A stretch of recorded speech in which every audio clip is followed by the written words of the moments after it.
নিজের ব্যাংক হিসেবের যাবতীয় তথ্য জনসম্মুখে আনার ঘোষণা দিয়েছেন জাতীয় নাগরিক পার্টি এনসিপির মুখপাত্র ও সাবেক উপদেষ্টা আসিফ মাহমুদ সজীব ভুঁইয়া।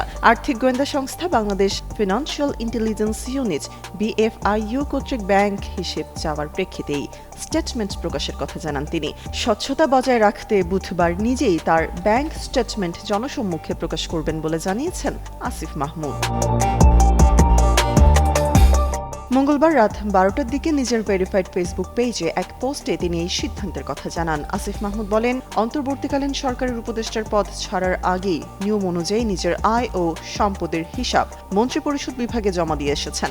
BFIUর এই পদক্ষেপের আইনি ভিত্তি নিয়ে প্রশ্ন তুললেও ব্যক্তিগত স্বচ্ছতা বজায় রাখতে তিনি আগামীকাল সবার জন্য তথ্যগুলো উন্মুক্ত করে দেবেন। বিসওয়াক্স আর ভিটামিন ই সমৃদ্ধ স্কোয়ারের ময়শ্চারাইজিং মেরি লিপ কেয়ার, এবার হাসুন প্রাণ খুলে।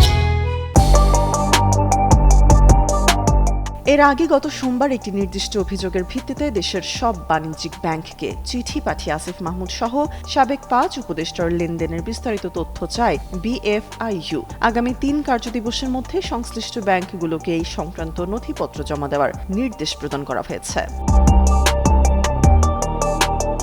জুলাই অভ্যুত্থানের নেতৃত্ব দেওয়া অন্যতম এই সমন্বয়ক অন্তর্বর্তীকালীন সরকারের স্থানীয় সরকার এবং যুব ও ক্রীড়া মন্ত্রণালয়ের দায়িত্ব পালন করেন। তবে গত 10 ডিসেম্বর ত্রয়োদশ জাতীয় সংসদ নির্বাচনে অংশগ্রহণের লক্ষ্যে স্বেচ্ছায় উপদেষ্টার পদ থেকে অব্যাহতি গ্রহণ করেন তিনি। বর্তমানে জাতীয় নাগরিক পার্টির মুখপাত্র হিসেবে রাজনৈতিক কর্মকাণ্ডে সক্রিয় রয়েছেন আসিফ মাহমুদ।